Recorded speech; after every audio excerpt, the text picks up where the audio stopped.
আসসালামু আলাইকুম, ওয়েলকাম করছি রিয়াসাদ আজিম। ভিন্ন ধর্ম মতাদর্শের যারা শুনছেন সবার প্রতি আন্তরিক কৃতজ্ঞতা। বিপিএল এর নেক্সট এডিশন হচ্ছে, এটা নিয়ে কোনো ধরনের ডাউট নেই। আমি আপনাদেরকে জানিয়েছি যে আগামী মাসের 9 অথবা 10 তারিখ, এখন পর্যন্ত অ্যাপ্রক্সিমেট ডেট যেটার দিকে Bangladesh cricket board focusing on, যে সেদিন প্লেয়ার্স ড্রাফট হবে, বিপিএল শুরু হবে। যে অ্যাপ্রক্সিমেট ডেটের কথা আমি বলেছিলাম যে ডিসেম্বরের 27 তারিখে, মানে একদম লাস্ট উইকে, এবং ফেব্রুয়ারি পর্যন্ত সেটা চলবে। ফার্স্ট উইক অফ ফেব্রুয়ারিতে বিপিএল এ পর্দা নামবে। এই তথ্য বা ডেটস গুলো মোটামুটি আপনারা সবাই জানেন। 7টা দল অংশগ্রহণ করছে সেটাও আপনারা জানেন, এবং যে ডেডলাইনে খেলাগুলো হবে এক্সপেক্ট করা হচ্ছে যে প্রতিবার বিপিএল এ বাংলাদেশের উইন্ডো অন্য টুর্নামেন্টের সাথে যে ক্লাসেস গুলো হয়, এবার তুলনামূলকভাবে সেই ধরনের ঝামেলা কম হবে। বিপিএল হচ্ছে, এটা মোটামুটি ফিক্সড। এবং এবারের বিপিএল কে, আসন্ন বিপিএল কে কেন্দ্র করে একটা জায়গায় মোটামুটি একটা টেনশন তৈরি হয়েছে। ধরুন আগামীবারের আইপিএল এ যদি বিরাট কোহলি এবং রোহিত শর্মা, যারা প্লেয়েবল অবস্থায় রয়েছে, they are enough fit to play, interested to play, able to play for their teams, কোনো কারণে তারা খেললেন না। কোহলি এবং রোহিতকে ছাড়া আইপিএল কেমন লাগবে একবার চিন্তা করুন। নিশ্চয়ই পানসে লাগবে, ভালো লাগার কথা না। আমরা আইপিএল এর কেউ বিশাল ফ্যান না, কিন্তু নিশ্চয়ই সেটা ভালো লাগবে না। বিপিএল এ যদি সাকিব তামিম, যেই দুই ক্রিকেটারের দ্বন্দ্ব, যেই দুই ক্রিকেটারের তর্ক বিতর্ক আলোচনা অনেক বেশি গত 1.5 বছর ধরে বাংলাদেশের ক্রিকেটে চলমান, দুজনেই যদি না থাকে, তাহলে বিপিএল এর নেক্সট এডিশন কেমন হতে পারে, প্লেয়ার ড্রাফট কেমন হতে পারে, দলগুলো কেমন হতে পারে, আকর্ষণ কেমন হতে পারে, এবং সেই বিপিএল কে কেন্দ্র করে মানুষের আগ্রহের জায়গাটা আসলে কেমন হতে পারে। কেন এই ডিসকাশন করছি? লাস্ট এডিশন নিয়ে তো এই ডিসকাশন আমরা করি নাই। এখন সাকিব এবং তামিম পরের বিপিএল এ না থাকলে বিপিএলটা কেমন হতে পারে, এই ডিসকাশনে বাধ্য করছে দুই ক্রিকেটারের দুই ধরনের ব্যস্ততা, বাস্তবতা এবং চলমান পরিস্থিতি। আমি যদি সাকিব আল হাসানের ডিসকাশনটা দিয়ে শুরু করতে চাই শুরুতেই, যে আপনারা জানেন সাকিব আল হাসান মানেই বিপিএল। বিপিএল এর সবচেয়ে বেশি টুর্নামেন্টের সেরা ক্রিকেটার হয়েছেন সাকিব আল হাসান। সাকিব আল হাসান মানেই ব্যাটের দুতি, বলের দুতি, অসাধারণ কিছু পারফরম্যান্স।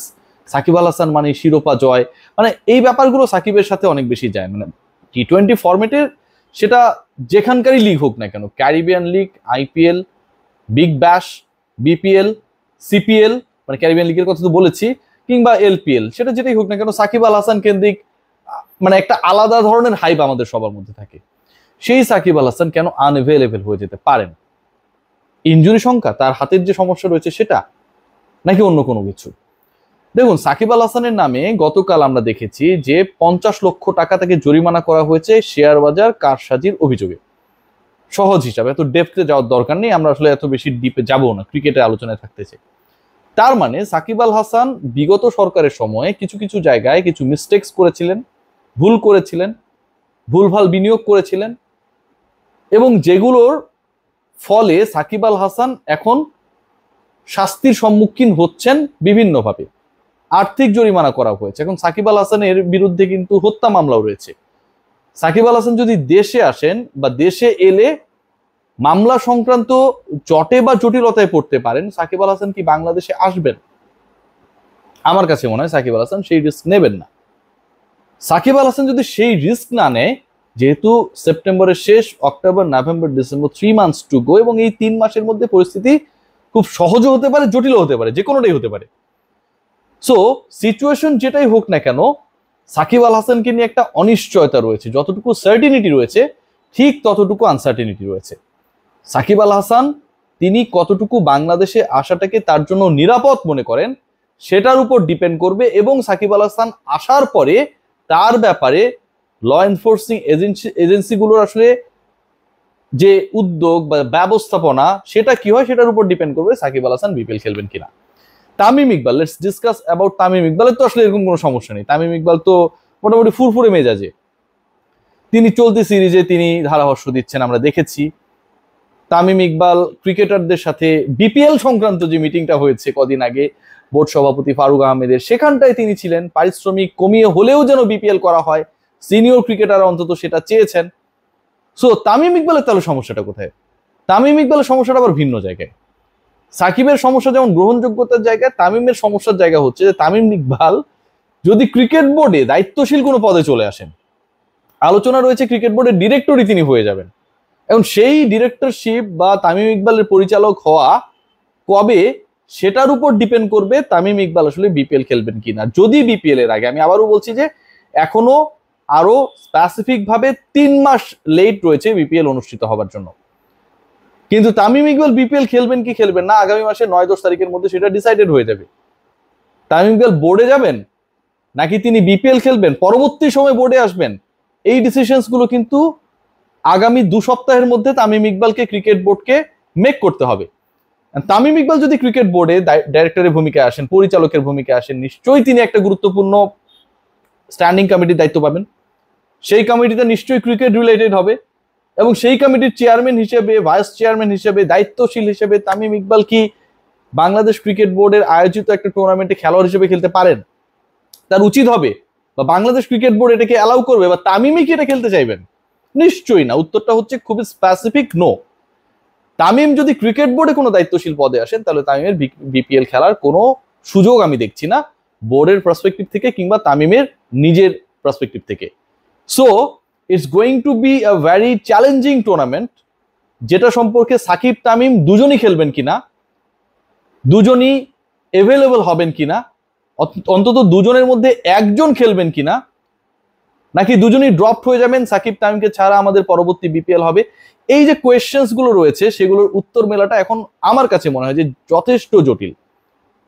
তারা কোন দলে খেললে খেলবেন সেটা নিয়ে খুব বেশি জটিলতা নেই, বাস্তবতা যেটা সেটা হচ্ছে সাকিব আল হাসান এবং তামিম ইকবালের আগামী বিপিএল এ অংশগ্রহণ করা নিয়ে এখনো পথটা খুব একটা মসৃণ না, ক্লিয়ার না, ডিসিশন এখন পর্যন্ত বলে দেওয়াটা সম্ভব না। তামিমকেও যদি জিজ্ঞেস করা হয় এই মুহূর্তে, যেহেতু তিনি চলতি সিরিজে ধারাভাষ্যের কাজ করছেন, বাংলাদেশে অনেক জার্নালিস্ট সেটা কভার করছেন, হয়তো আমিও অ্যাড হবো সামনে, তো ওই জায়গাটায় যদি তামিমকে জিজ্ঞেস করা হয়, তিনি মাঝে মাঝেই মিডিয়াকে হেল্প করেন তার কমেন্ট বা তার মতামতগুলো দিয়ে বাংলাদেশ হলে পারফরমেন্সের ব্যাপারে, যে তামিম ইকবাল আদৌ বিপিএল খেলবেন কিনা পরের বিপিএল এ, পরের এডিশনে তামিমের প্ল্যানটা কি, আমি ড্যাম শিওর যে তামিম ইকবাল আর যাই হোক স্পেসিফিক শতভাগ শিওর অ্যান্সার দিতে পারবে না। সাকিবের ক্ষেত্রেও ব্যাপারটা একদম একই রকম। সো নেক্সট বিপিএল যদি আমরা দেখি যে সাকিব তামিম ছাড়া হচ্ছে, নেক্সট বিপিএল এ যদি আমরা দেখি যে সাকিব তামিমের একজন খেলছে, অথবা নেক্সট বিপিএল এ যদি আমরা দেখি যে সাকিব তামিম দুজনই খেলছে, মানে আমার বক্তব্য ভুয়া, যে কোনোটাই হতে পারে, এই 3টা অপশনে যে কোনোটাই আমরা দেখতে পারি, আগে থেকে প্রেডিকশন করার কোনো ধরনের সুযোগ নেই। রাজনৈতিক জটিলতা, মামলা, একই সাথে নিরাপত্তা, এই ইস্যুসগুলো সাকিব আল হাসানের অংশগ্রহণকে যেমন অনেক বেশি আমি কি বলবো যে কনফিউজিং একটা সিচুয়েশনে নিয়ে গেছে, তামিম ইকবালের ক্রিকেট বোর্ডের কি রোল হতে পারে সেটার উপর ডিপেন্ড করবে তামিম ইকবাল আপকামিং বিপিএল এ খেলবেন কি না। দুই বন্ধুকে ছাড়া বিপিএল আমরা কেউই এক্সপেক্ট করি না, আমরা চাই সাকিব তামিম দুজনই বিপিএল এ থাকুক। সাকিব আল হাসান আবারও তার ব্যাট বলে দুটি দেখাক, তামিম ইকবাল গেল বিপিএল এ যেভাবে ফ্রম নোহোয়ার তার দলকে চ্যাম্পিয়ন করেছিলেন, ঠিক সেই নেতৃত্ব আরো একবার ঝলসে উঠুক মিরপুরের হোম অফ ক্রিকেটে। সবাই ভালো থাকবেন, টেক গ্রেট কেয়ার।